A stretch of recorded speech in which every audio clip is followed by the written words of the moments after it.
Hello, welcome to the launch of Venus in Pink Marble. And today I'm joined with Damien B. Donnelly in the run up to his release of Eat the Storms.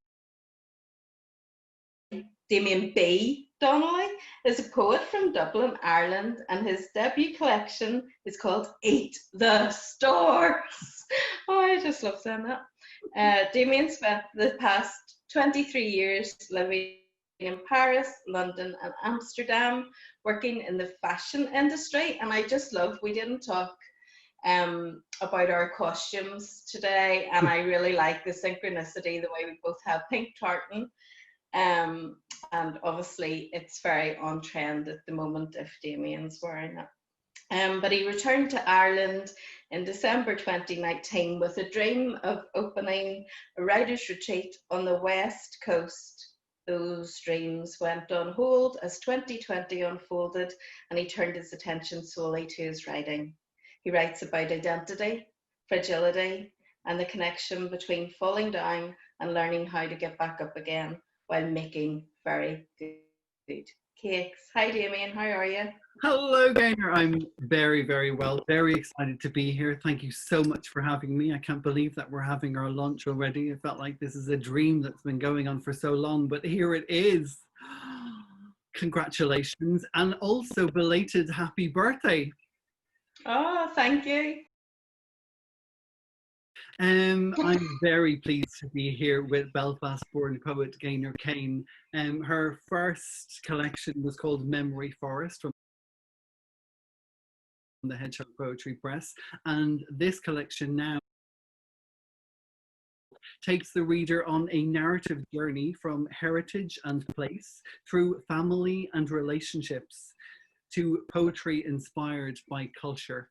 I am so excited that I got to read through Gaynor's collection last week, just before it actually dropped and was released, and it just blew me away. I think what was most impressive about it for me was how gently you managed to lead the reader in. You introduce us to characters, you introduce us to yourself, but by the time we get into the center of it, it's so personal that we feel that we are part of the family, that we are a part of your words. And I think that is just a magical trait to have. Thank you.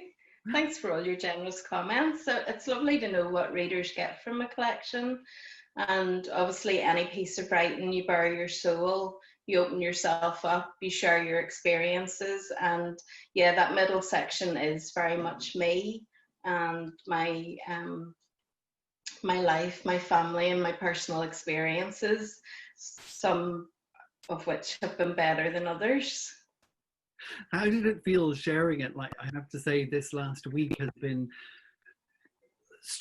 full of emotion. Like, it's when you finally release the collection and it goes out. I think for so long I was thinking about, I just wanted to have a collection and to have a group of words together, a group of poems together that was me and that I could share. But I didn't realize that when you give it out, it's like giving up a child. You give it out there and you hope people are going to love it. And so now there's a tension of, oh, there's a reaction. People are going to review and read this and have their own comments. How did it feel for you? It's terrifying. I think one word sums it up. Yeah, terrifying. But at the same time, I think it's part of your job as a writer to engage with people. And, you know, it's very hard to do that if you don't give a little bit of yourself. You know, it's a contract between a writer and a reader. And so to get something back, you have to give something and open yourself up. And yes, there's critics out there and it's terrifying, but generally I hope that the reception will be good and that by the end everybody has a bit of an insight into me and Belfast and my ancestors and the places that are important to me. And I think the places and the people. Yeah, and I think they definitely will. I think that's definitely what comes across. And congratulations. Perhaps maybe you want to share a couple of poems with us then from the collection.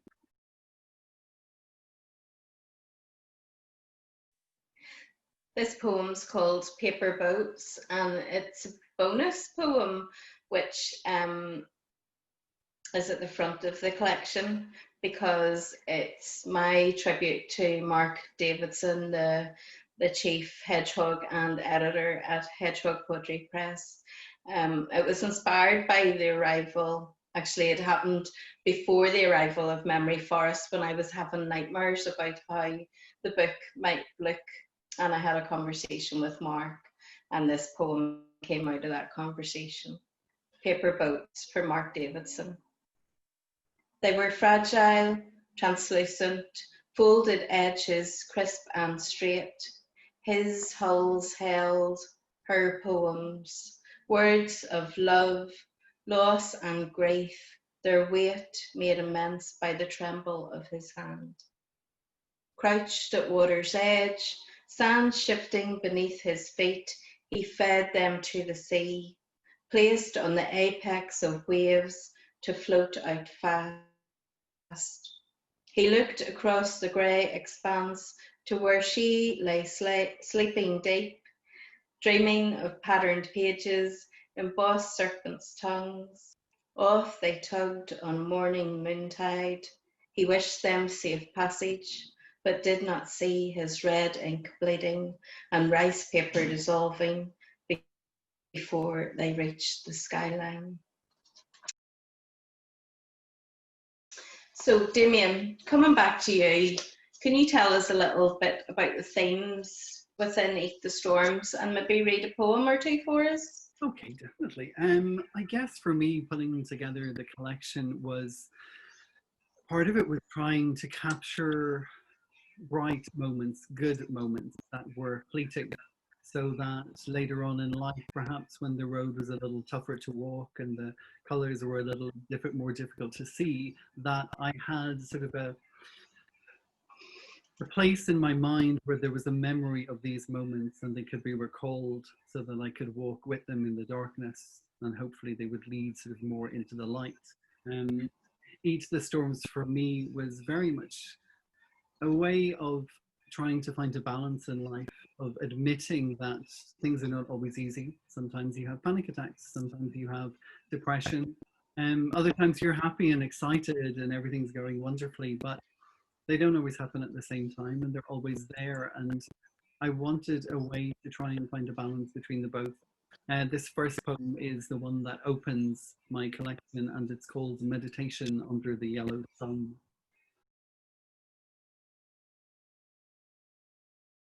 I wanted to draw the sound of the moon on a sun-drenched beach,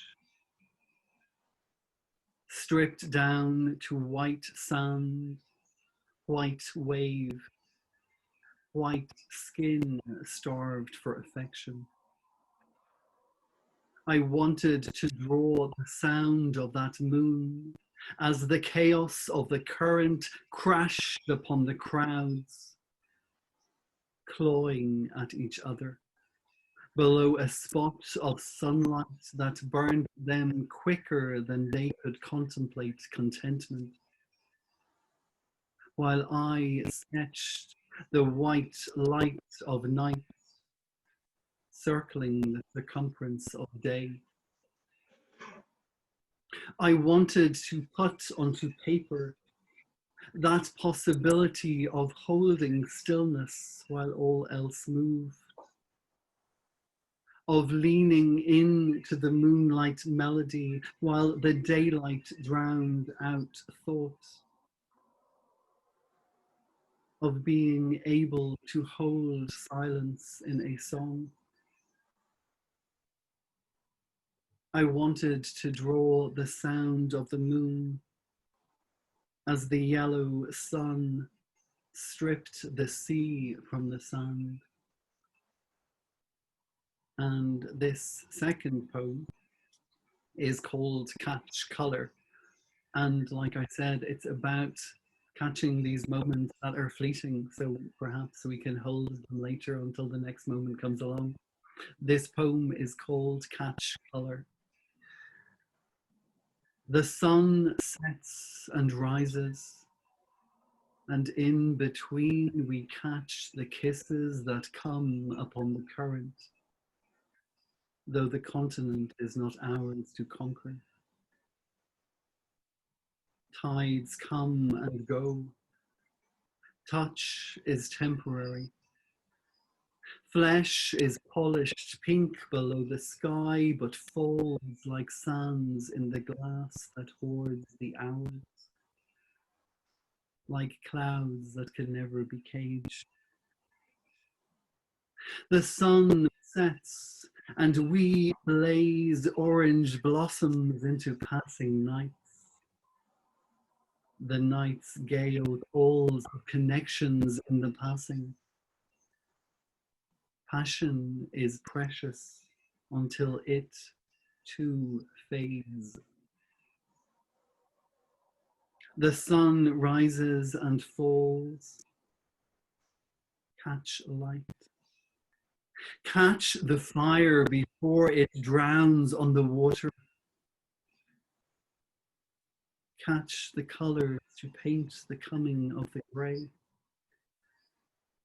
to keep afloat until the next kiss. Catch colour. Catch kisses before the sun sets. Let worry waste on the waves. Tomorrow's light will be blue enough.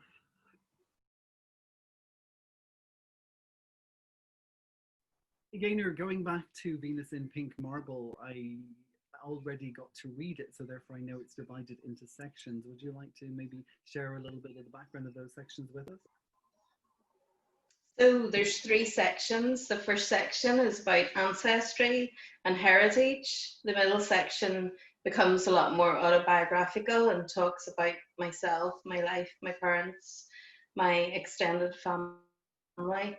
And then the final section are poems, ekphrastic poems and poems about news stories.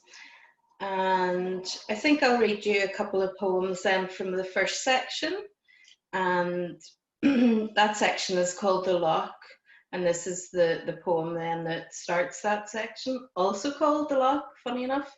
And it really covers the theme of my shipbuilding ancestors and the history of Belfast. So this is The Lock. I can't resist the challenge of working out your code. Listen to the click, click, click of teeth nipping past the pin. Listen to the talk of the clock as the dials rotate. Listen for ticks of numbers falling in place and your combo clunk. You make my nose with coldness and the scent of blood, newborns and his collection of copper coins. Mother's gold charm bracelet with clover, wishing well, clog and key, or her grandfather's old toolbox, a cacophony of giants, chisels, clawhammer, hacksaw, caulk. Your colour has me thinking of boulders along the edge of Belfast Lough, where O'Neill's red hand alighted after being cleaved and hurled from sea to land. Or mountains of fossilised rocks stacked at the docks, coal carted, then scooped in spadeloads into sacks. You are tugboat shaped. My thoughts go large to Arrol gantries and liners nesting within skeletal stocks until fully formed, rivets struck with rhythmic heartbeats, chocks lodged in place to stop them slipping out to sea until waters broke and ships were birthed by tugboat midwives. Everything was monochrome: chalk, smoke, fabric, slack, dunchers, dungarees, grubby hands and faces at clocking off, men's boots still gleaming with pride, pride passed down paternally, reflecting on shiny surfaces, until the yard was boatless, barren, and the gates all locked. Thank you. Damien, would you like to read us another couple of poems from Meet the Storms? Yes, thank you very much. These next two poems, I guess, are two of the more personal poems in the collection that focus on fragility and faith. The first poem, how did it come about? I was in South Korea 2 years ago, and I arrived on the island of Jeju in South Korea. And early one morning, just before dawn broke, I climbed a volcano to watch the sunrise, expecting to have a spectacular scene, and sat there waiting. And instead of the sun rising, I had my very first panic attack. And it turned out to be no sun at all, the clouds covering golden blur in the distance. What was strange about it was that the day before, when I had just arrived on the island, I walked along these white sands with these cerulean skies and cerulean seas in front of me, and it looked like the gateway to paradise. And there, dotted along the sands, were these basalt, black, heavy rocks in such a contrast to the soft white sands. But there was a beauty in that contrast. And for me, I guess I thought, tomorrow is going to be just as amazing as today was. And so therefore I got up, climbed through the darkness, and the day followed on pretty dark after that. So that's what I think these next poems are about that fragility, and not always the path, not always leading to where you expected it to go. So this poem is called Grains of Sand Beneath Cerulean Skies.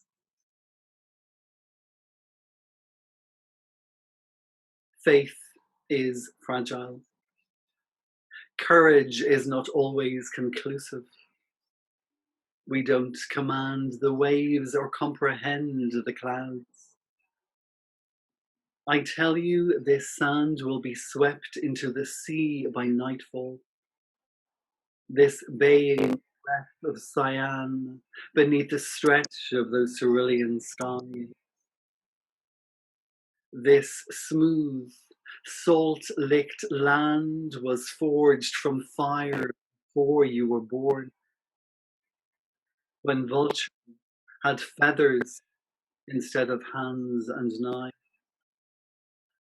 When volcanoes were all there was to fear. Faith is fragile. We can't see what once was or what will come to be.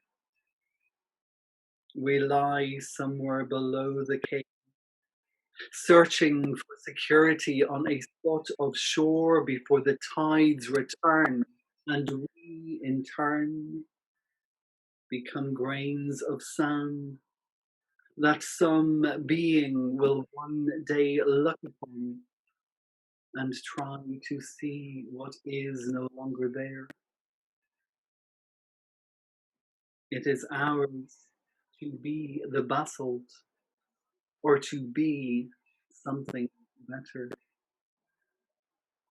And this second poem, also about fragility, stems, I guess, from my beginnings. I was adopted as a child, as a baby, and I've always known this. It was this magical story that my parents told me when I was a baby growing up, about how they went into the store and they looked around at all the babies in all the different cots. And when they came to me, they looked at me, they saw my eyes, and they said, "Oh, we have to have this boy," and they brought me home. Later on, as I grew older and a little bit more wiser, I realized there wasn't a baby store where you just went in and were allowed to pick their own children. But nonetheless, I'm really glad that my parents told me that I was adopted in that way, because it was never anything negative. It was never anything that I felt sad about. I actually was very proud of it. I went into school and I used to tell the kids, "I'm more special than you are because I was picked."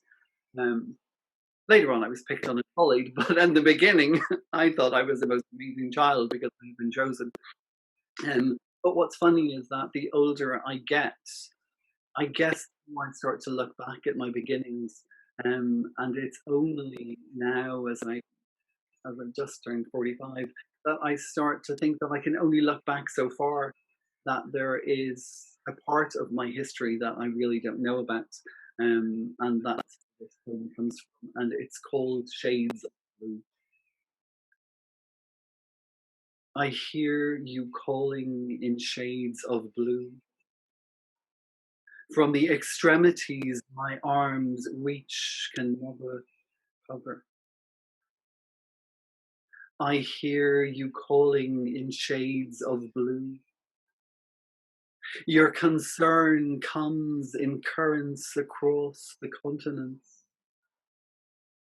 In these cold corners, when I question creation and my position within it,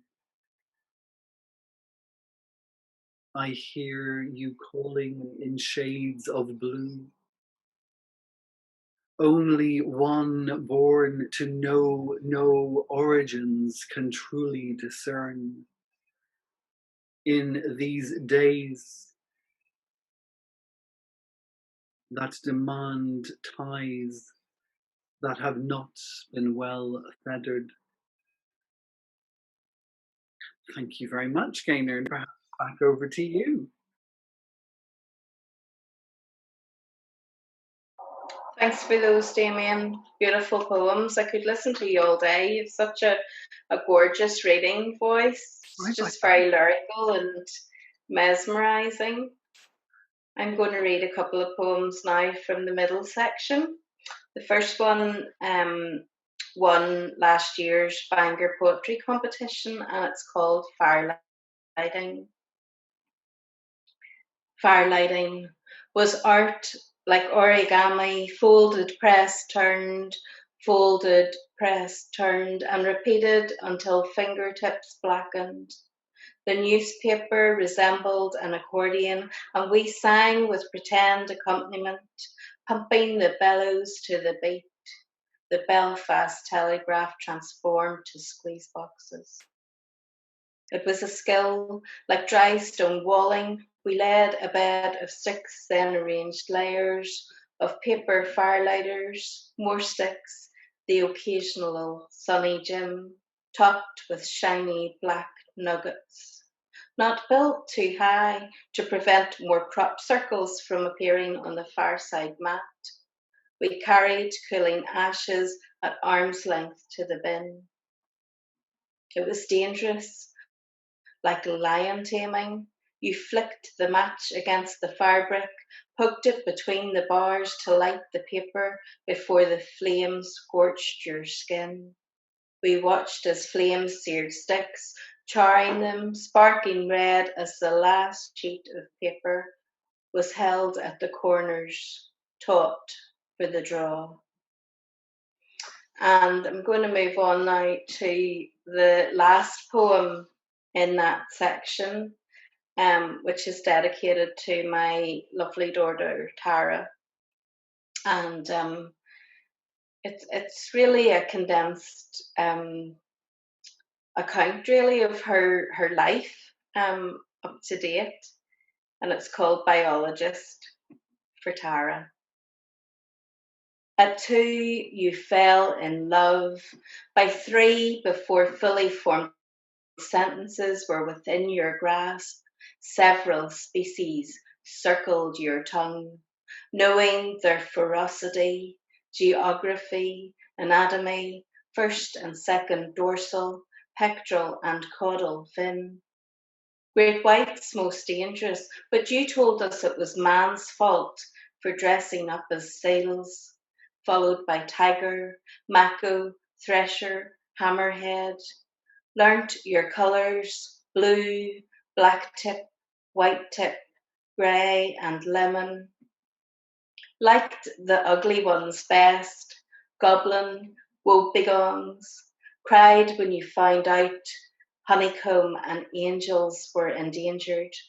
decided to be a marine biologist, an activist, a savior of sharks. At 8, you explored the blue planet, posed on magnificent megalodon jaw, twice your height, its teeth larger than your fierce hands, pressed nose to tank, watched divers with envy. At 9, you travelled west, donned a lab coat and rummaged rock pools, scoured Salt Hill Strand along the Grattan to Daly's Ford Road, returned to the lab triumphant, with a sea hare and a mermaid's purse in a clear beaker.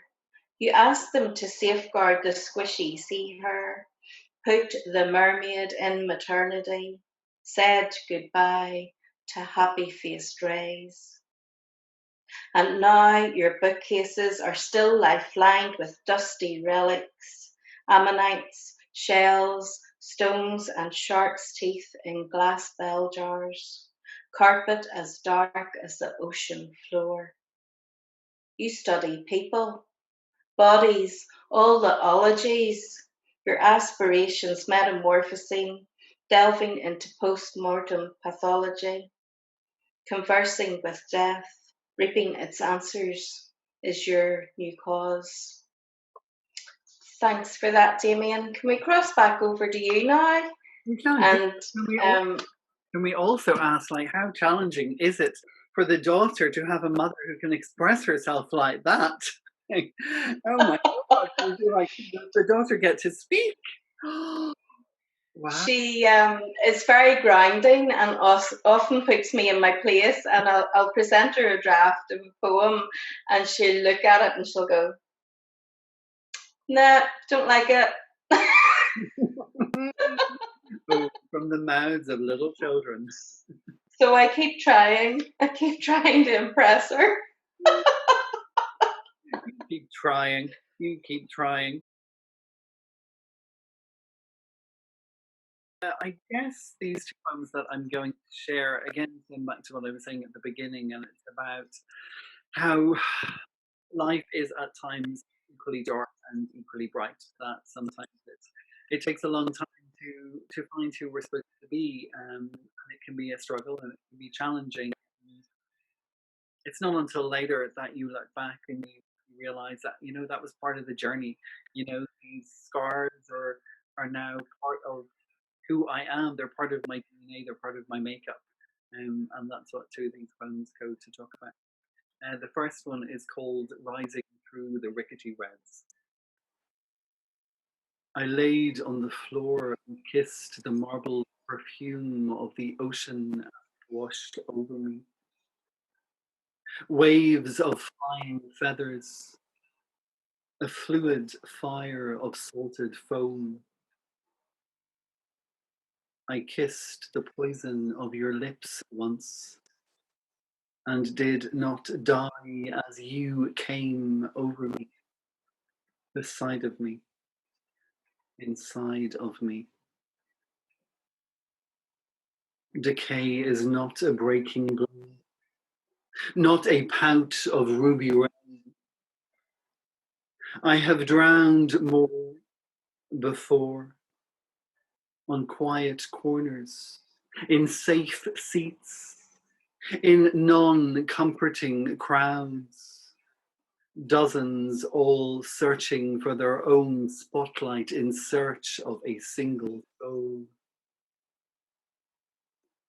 Spirit is often lost in too much light, and I wonder if the blind see better. The day can be a dark dance. Fathers can decay in a garden where hope can't win over weeds. Mothers are sometimes made beyond the cord that was cut from the blossom of another's labor. Bleeding can be a rite of passage, like letting go, moving on. Blood is not always the thicker bond, and flowers can find a rhythm in a red room where the will is willing to wait and not be waited. We can't all be angels, but we can rise upon the air we eat, the touch we have tasted, the flesh we have crept from, swept from, found a fondness for. Even in rooms where naked blushes on the walls we have washed with a red raw hope that finds roots in a simple light. This poem is called Black is Only Shadow. Winter has grey wings, feathers of soot that come from concrete clouds too dense to discern any light beyond. Winter wears grey wings,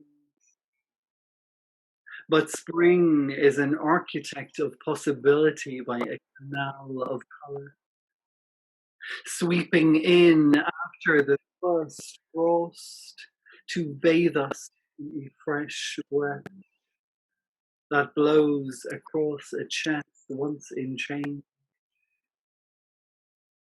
Round the red bricked bridge we ride, each pedal pushing past the storms that rained rivers through our winters. Follow the river, she sings.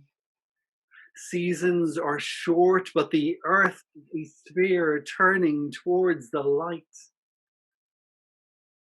Dark doors open often into hopeful. The river recalls its route regardless of the water. Blue can be a bright beacon. Black is only shadow before it finds a reason to ignite in light. Bark is dry, but branches bear blossom.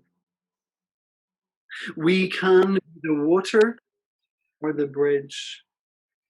We can be the natural path or the paved plot. The route is bright beyond the chains, beyond the bend, where the colour is waiting. Oh, thank you, Gaynor. Speaking of colour. Thank you, Damien. I just love that overarching theme through your collection of the rainbow of colours. It's just so nice that it ties everything together, and even a poem that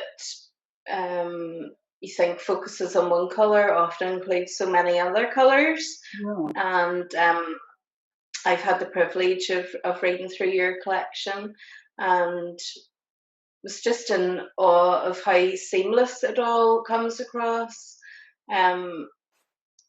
how well woven the pieces are together, and how they stand alone and yet they all talk to each other as well to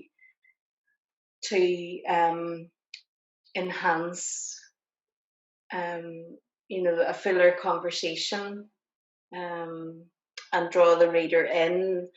And yeah, it's breathtaking. I hope you're very proud of yourself.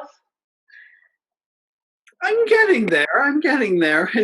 It's scary days. It's strange times when these have become babies, and in the same way that I was given up for adoption and taken in by another family, there's a similarity in sending these poems out. It's like giving up my children, and here they are.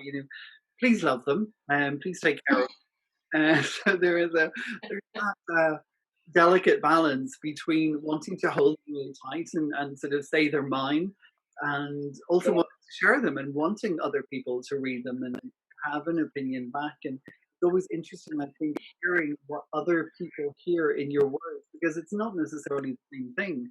And I think that's part of the fun of having a feedback and understanding that while you were trying to express one thing, there were other thoughts and fears or fragilities or messages that were hidden in lines that other people managed to find. There is a game of trust, I think, between the writer and the reader. So moving into my final section, it starts off with a poem called A Life Drawn, which was inspired by the Leonardo da Vinci exhibition, which toured and was in the Ulster Museum at one point. And the exhibition was called A Life in Drawing, and the poem is A Life Drawn. The cold numbs me, unlit fire, a deliberate action. Do my veins protrude more? I am as naked as a Greek statue, and he is in tunic, robes, headscarves. It makes staying still even harder. You rarely see a mountain fox stationary on snow-capped peaks. I want to course like a hare across the meadow, but I am silent, sculpture still. Running will not feed my family. He is ferocious with the quill, the goose feather tip in straight line motion as he hatches voracious shadows on my chest, omits nipple and hair. Oh, the relief as he asks me to move, to turn to face the window, bend my arm, flex the muscles. What is within my grasp? Temptation to steal, run the risk of hard labour or the light of a better day, a steady job with regular pay. He is beside me now, his breath on what he calls my scapula. He comes close. To touch my skin, traces the tendon on my wrist, follows the eggshell blue line up my arm. Slow journey to shoulder, across neck bone. Our eyes do not meet. He inhales me, returns to his sketch to add physicality to lines, curves, light and dark dimension. I could converse, but he talks to himself fast and low. Most of the time I do not understand. He reaches for a knife. I fear my skin may be too opaque. Wow. Can I just ask, like you mentioned you have a line in that says, I feel as naked as a Greek statue. And of course, we've got, Venus behind you, naked. Um, Poetry in the same way is about sort of cutting back and paring back and being naked. How comfortable is that? When you're alone in a room, it's comfortable because you're not picturing the people who are going to read the poem, and you don't contemplate that at the time. And so at that point, it's cathartic, and you just want to write something out, get it down on paper, and feel that release of the words. And it's only now when you come to people being able to read the words that it becomes really immensely terrifying. But you have to move past that, and you have to hope that it resonates with readers, that they get something, they have empathy for what you've been through, and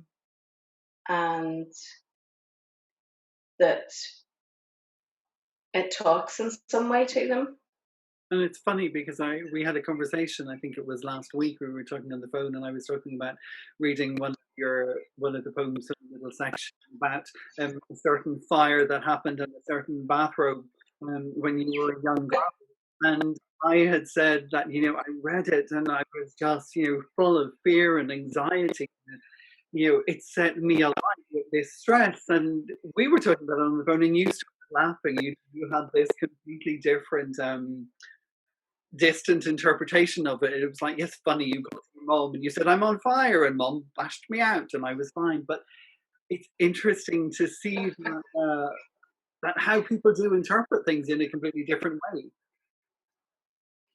Well, I suppose I was playing that experience down when we chatted on the phone. Yeah, I mean, it was a big thing at the time, and it was scary. I suppose I have distance now, and a lot of the time you need that distance in order to be able to write from not a completely emotional point of view. So I'm going to move on now to the final poem in the collection.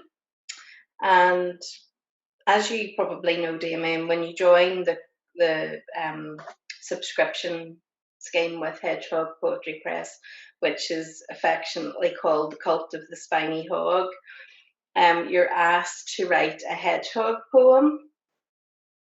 Have you done yours? Not yet. No. Anyway. I'll give you a deadline. So this is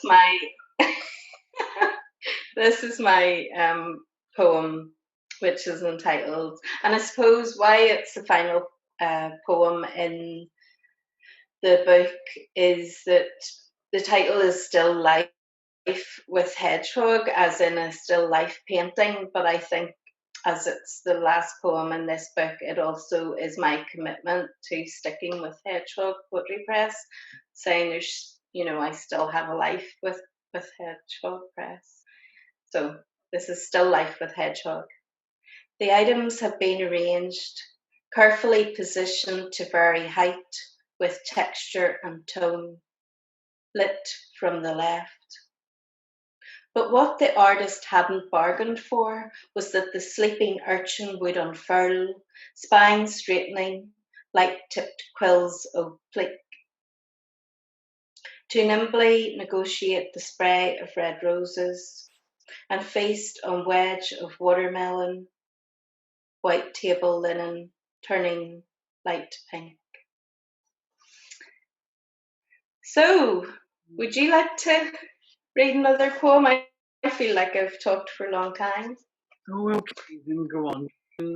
I guess maybe just before the end, I'd like to reaffirm what you said at the beginning, and just to thank Mark Davidson, who's the creator of the Hedgehog Poetry Press, for creating the Hedgehog Poetry Press and for sharing these collections and for picking us. Like I'm 45. I've dreamt of being a writer most of my life. I decided to go into the fashion industry instead and spent the past 24 years as a fashion maker for various fashion brands. But I've always, writing was always there. But I think because I went to college and I studied fashion design, it felt like that was what I was supposed to do. And writing was just this, hobby, the same as like painting or baking. It was just this thing on the side. And it's only been in the past, I guess, 10 years that I've thought, well, maybe maybe this is interesting, maybe this is something.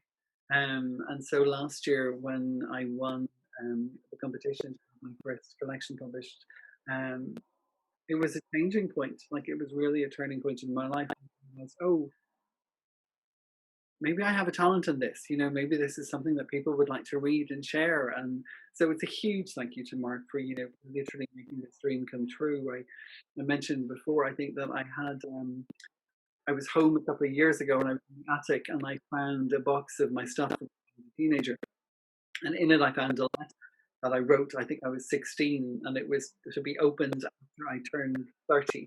And in it, I told myself that I was to become a very famous fashion designer, be interviewed on fashion television by Jeannie Becker from Fashion TV, and also to have my first poetry collection published at the age of 30. Well, I'm 15 years late, but I'm very grateful to the Hedgehog Poetry Press that I'm actually here at last. So this final poem from me is called Scarlet Rising. Eat the storm's mother sun. Boil those beds of bitter blackness until the dream rips through the rain and translucent turns to trust. Even a diamond must ache in the darkness until compression can no longer conceal. Eat the storms, mother said. Slip out of shivering skin until touch recalls the sweet music of scarlet rising, caught below the lick of leaf, lost in the shadow of the shade. Even the petal must rise above the thorn before it can dance in the light. Eat the storms, mother said, but I didn't hear it at first.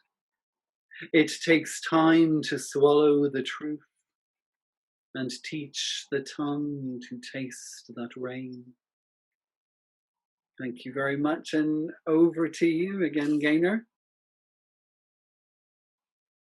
Thank you so much, Damien, and thank you for agreeing to help me out with this online launch for Venus and Pink Marble. The whole online side of things is very difficult. I mean, I think it's hard sometimes to embrace the technology, but it's all we have in 2020 when physical launches aren't available to us. And it's really nice to feel supported by somebody. I would feel very uncomfortable sitting in my living room recording this myself.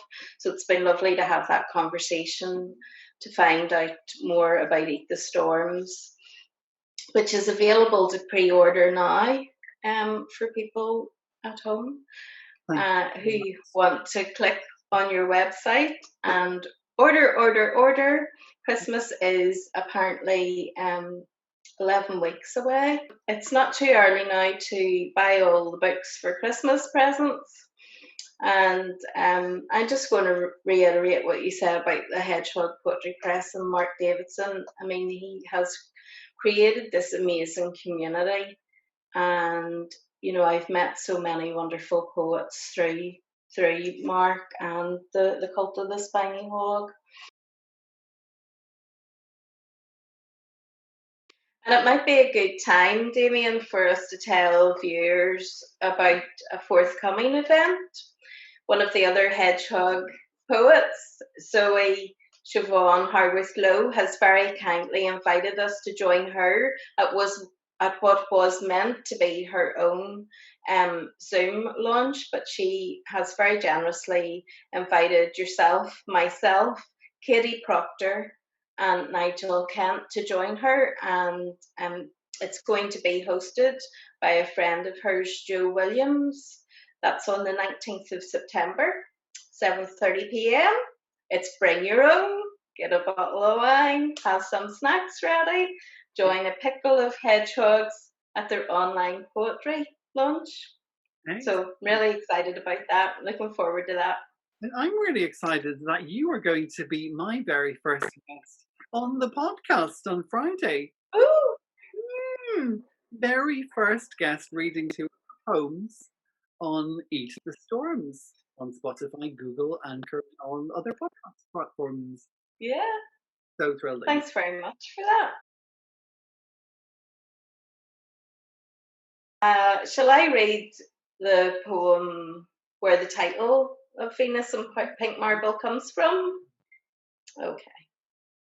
It's called Window Weather.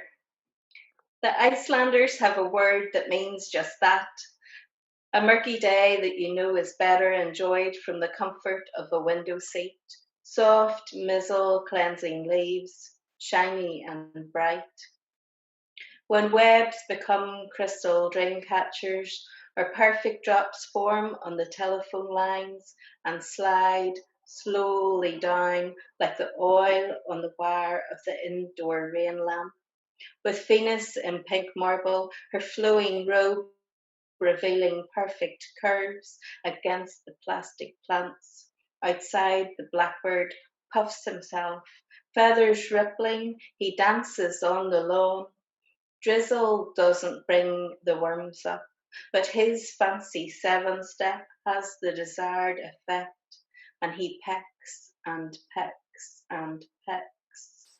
like the drinking woodpecker did long ago on the dentist's counter, seesawing, a globe of red liquid dancing as I looked past it and through the window, longing to be outside in the rain.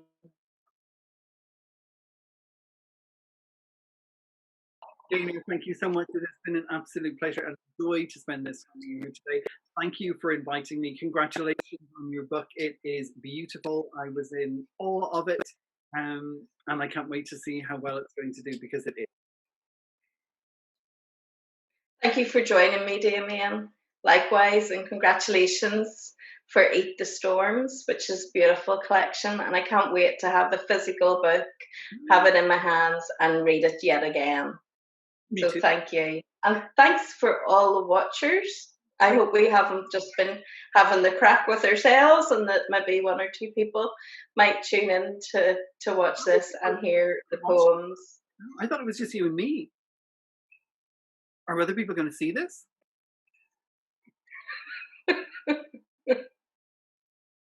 So that was it. That was Venus Eats the Storms. I hope you enjoyed watching.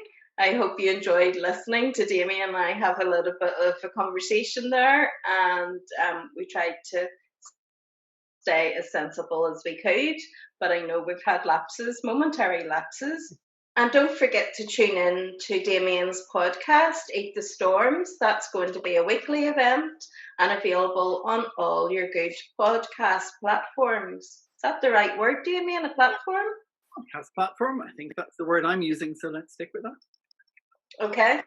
I use Spotify, but other ones are available. We have Spotify, Apple Podcasts, Pocket Cast, Anchor, Google Podcasts, and it's growing every day. So every day there seems to be another platform added. But yeah, try out your main ones and then you should find us there. Fantastic. I think we're done. Are we done? I think we're done. All right. Should we wait? Bye, everybody. Bye. Bye. Cheerio. Eat the storms. These are horrible.